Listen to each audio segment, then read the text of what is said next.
Diego Giacomini es economista y siempre me da la tentación de preguntarle así, la pregunta brutal. ¿Cómo estamos? Mal, estamos muy mal porque tenemos... Sin tecnicismo, ¿cómo estamos? Estamos con un plan económico que realmente es muy malo, es muy ¿Tan mal la ves? Sí, es muy malo en lo fiscal, es muy malo en lo fiscal y su puente a lo monetario, y es muy malo en lo monetario. Con lo cual los resultados puestos en la dinámica de la película de mediano y largo plazo nos van a llevar a un futuro peor en relación a lo que estamos ¿Peor hoy en que el día. aumento de la pobreza de hoy? Sí. Yo creo que el gobierno de Javier Milei en estos momentos está mostrando su mejor versión, lo mejor que puede dar al menos con este plan económico, que tiene un pésimo diseño. Te lo explico en un segundo.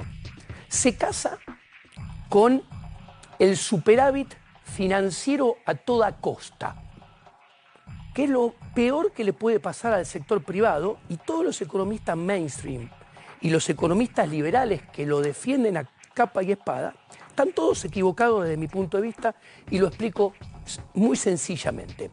Vos sos un privado. ¿Vos qué preferís?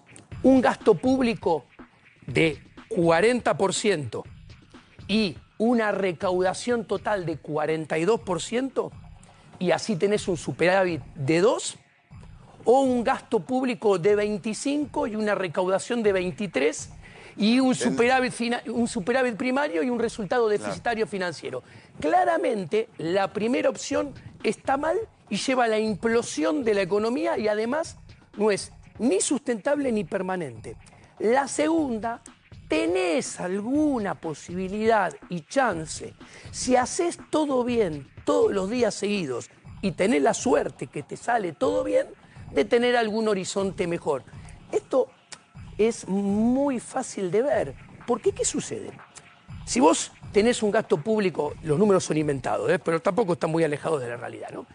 Si vos tenés un gasto público de 40 y al sector privado le extraes riqueza por 42, lo que haces es, primero, llevas a la economía una implosión del nivel de actividad porque asfixiás al sector privado, que es el que ahorra, invierte, acumula capital, genera trabajo, produce y consume.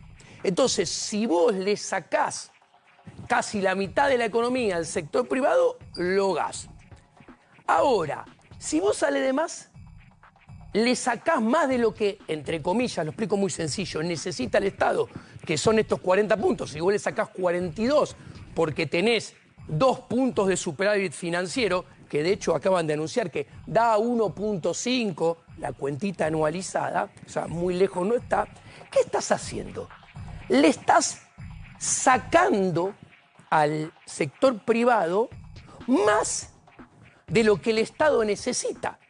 O sea, estás haciendo en el presente desahorrar al sector privado, que es el que invierte y produce. La gente que está diciendo no. Exacto, para que ahorre. Tengo que vender los dólares.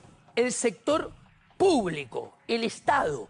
Le está sacando recursos al que produce para dárselo al que no produce.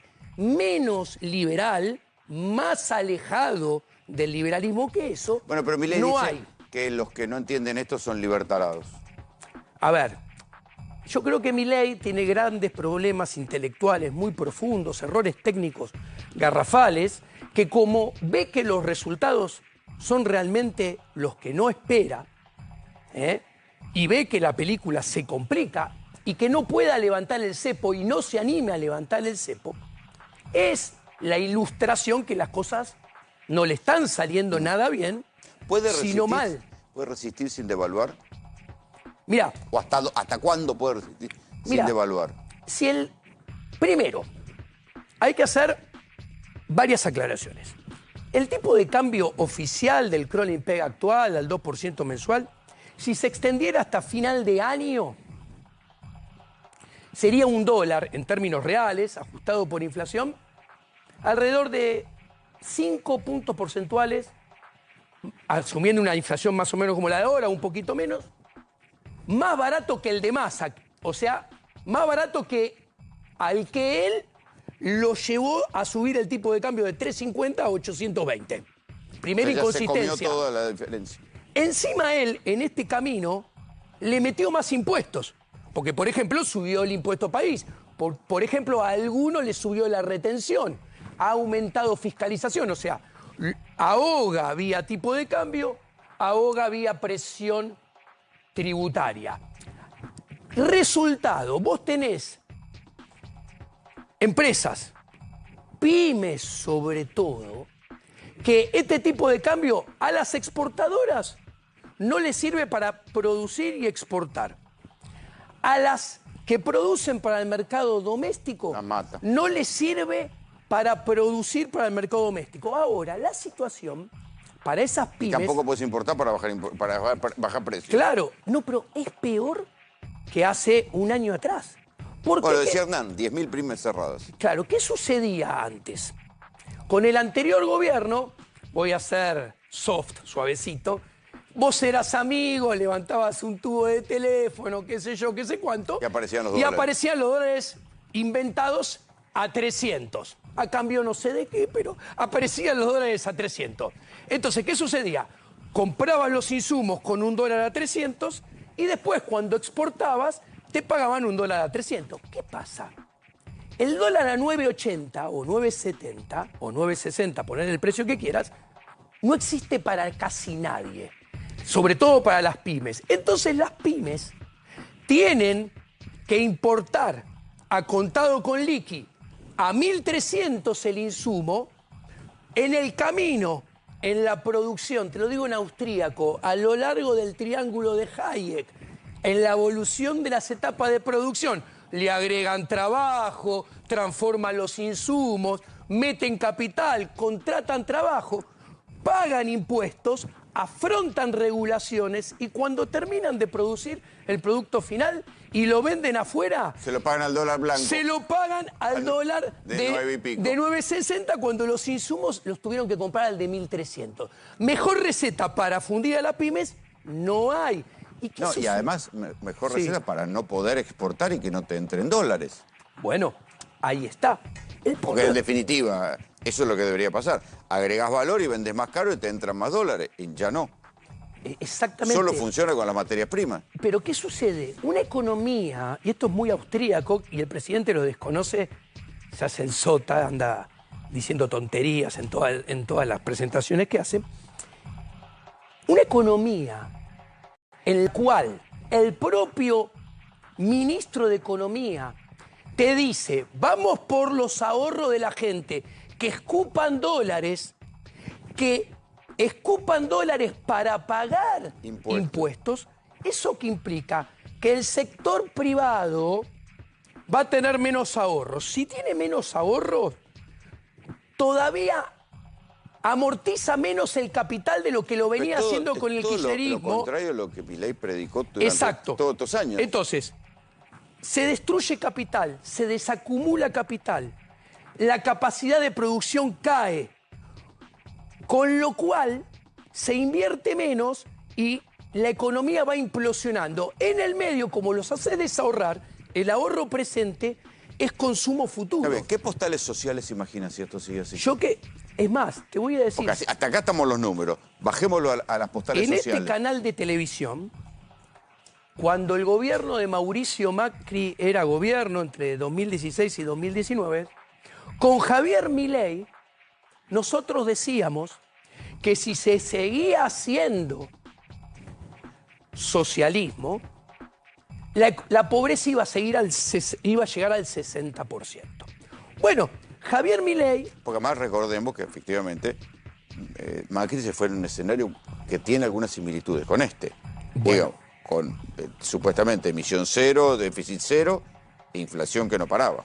Javier Milei está haciendo socialismo monetario y masismo de buenos modales en forma crecientemente y sobre todo mentirosa. ¿No será que no se puede hacer otra cosa? No lo sé eso, pero Digo, que cuando yo llegas hablo al de lo Estado- tangible. Por ejemplo, te habla de el superávit financiero. ¿Y dónde ves la mentira? La variable que hay que mirar es la deuda. ¿Por qué? Porque si vos tenés superávit financiero, ¿qué quiere decir? Que le estás cobrando impuestos de más a los privados. ¿Y qué es eso? Te lo voy a decir en difícil pero en fácil. Es una traslación de recursos de las empresas de hoy que pagan impuestos de más para que en el futuro supuestamente paguen menos impuestos. ¿Por qué? Porque si vos le sacás recursos de más a los privados para dárselo al Estado, como hace Caputo, la deuda tiene que bajar. Ahora, cuando vos mirás la deuda, vos te encontrás que el último mes del anterior gobierno, el ratio deuda-PBI era 80%. Cuando este gobierno devalúa en diciembre, pasa de 80 a 118%.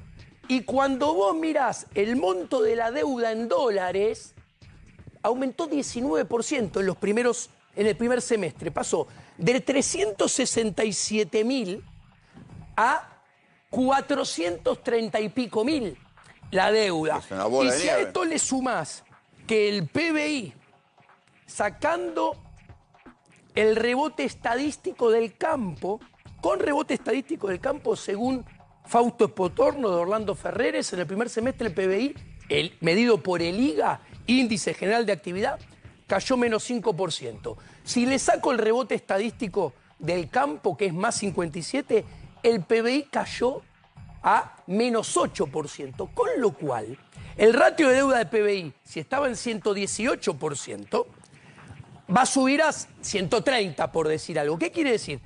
Con superávit financiero, sacándole recursos de más al sector privado, penalizando el ahorro, la inversión, la producción, el consumo futuro y la generación de riqueza, están aumentando la deuda.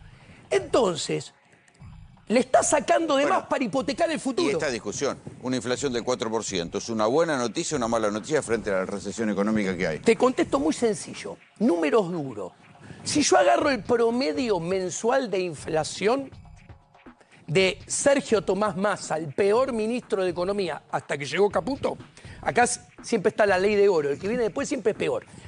El promedio de inflación mayo, junio, julio del 2023 fue 6.7%.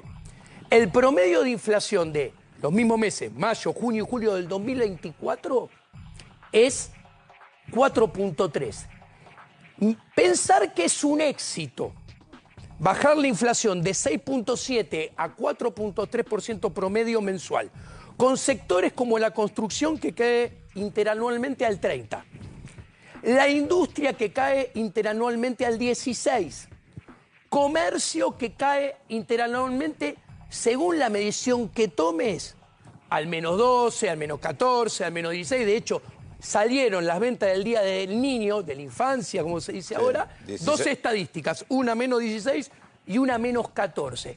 Realmente, si vos lográs tu resultado a mostrar es bajar desde el peor ministro de Economía la inflación del 6.7 ahora al 4.3, haciendo caer la economía a lo que la estás haciendo, la verdad de la milanesa es que tu plan desinflacionario tiene muy poca credibilidad, muy poca reputación. Y si a esto le agregás... Es como una quimioterapia para la sociedad. Pero una quimioterapia que no mata las células cancerígenas, sino Mata que todo las alrededor. oculta, pero las reproduce adentro de los órganos para un problema mayor en el quirófano más adelante en el tiempo. ¿Por qué? Porque el gobierno sigue emitiendo. Y es mentira. A ver... ¿Cómo no era que no emitía más? Mentira. A ver, la base monetaria en abril eran 15 billones de pesos y hoy en día son 22, 23 billones de pesos.